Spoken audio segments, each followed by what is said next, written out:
A ver, pensemos en esto. Viena, 1892.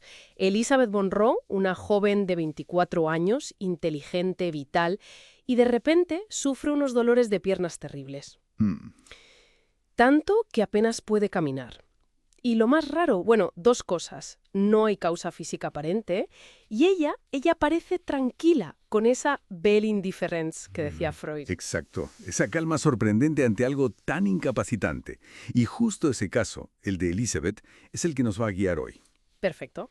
Vamos a meternos de lleno en cómo una dolencia física puede en realidad tener un origen puramente psíquico. Vale.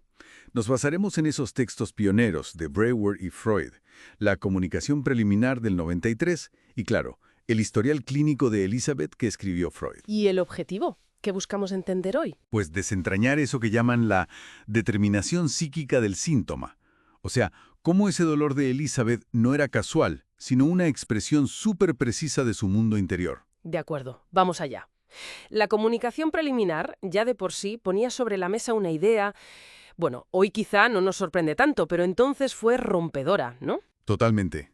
Decían que síntomas como neuralgias, parálisis, las llamadas histerias, no surgen de la nada. Ajá. Tienen un vínculo causal muy estricto con traumas psíquicos, con vivencias fuertes que la persona a menudo ha olvidado o reprimido. Como si el recuerdo doliera todavía. Justo.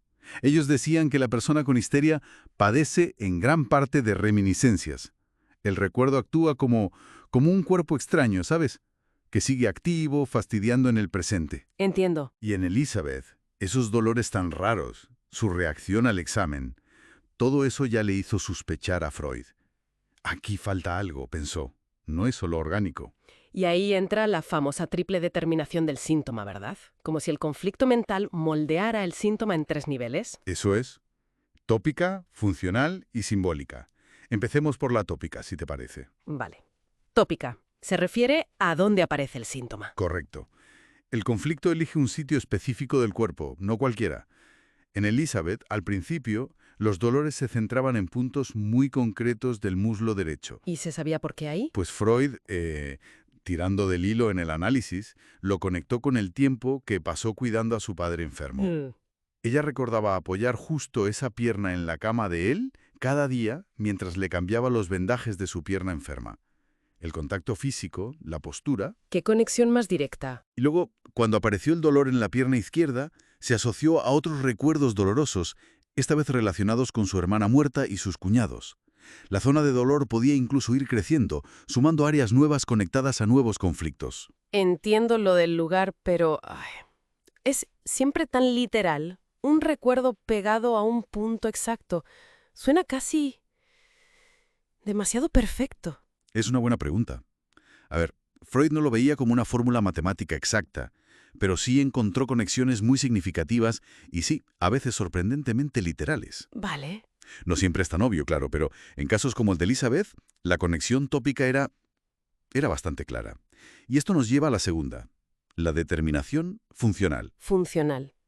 ¿Qué función del cuerpo se ve afectada? Exacto. En Elizabeth, era su capacidad para estar de pie y caminar, la astasia abasia. Justo. Y esas funciones, el estar de pie, el caminar, se vieron afectadas porque estaban, digamos, teñidas emocionalmente por escenas muy cargadas. ¿Cómo cuál es? Pues, por ejemplo, una caminata donde sintió muy fuerte su soledad al ver la felicidad de su hermana con su marido, o las horas de pie cuidando al padre, o el momento de levantarse ante el lecho de la hermana recién fallecida. O sea, la función misma se carga de significado. Precisamente, la función queda investida, como decía él, por ese conflicto psíquico que no se ha podido resolver. Y llegamos a la tercera, que a mí me parece la más, la más fascinante. La simbólica. Que el síntoma signifique algo. Sí, que sea una representación. En Elizabeth, Freud sugirió que su dificultad para caminar, para avanzar, simbolizaba su sensación de estar atascada en la vida. Como un no poder dar un paso adelante. Exactamente. Su impotencia para cambiar las cosas, su sentimiento de soledad, que en alemán, Alleinstein, significa tanto estar sola como estar de pie sola. El lenguaje es clave aquí. El lenguaje. Sí, porque a veces la histeria, decían, toma las expresiones del lenguaje al pie de la letra. Ah, claro. como sentir una espina clavada en el corazón y notar un dolor real ahí, o tragarse una ofensa y tener problemas para tragar. El lenguaje actúa de puente para la conversión al cuerpo. ¡Qué increíble! Esa pirueta de la mente para protegerse. ¿Y el mecanismo? ¿Cómo una idea se vuelve dolor físico? El concepto central ahí es la conversión. El afecto a la emoción penosa ligada a una idea intolerable para la conciencia. ¿Como en Elizabeth?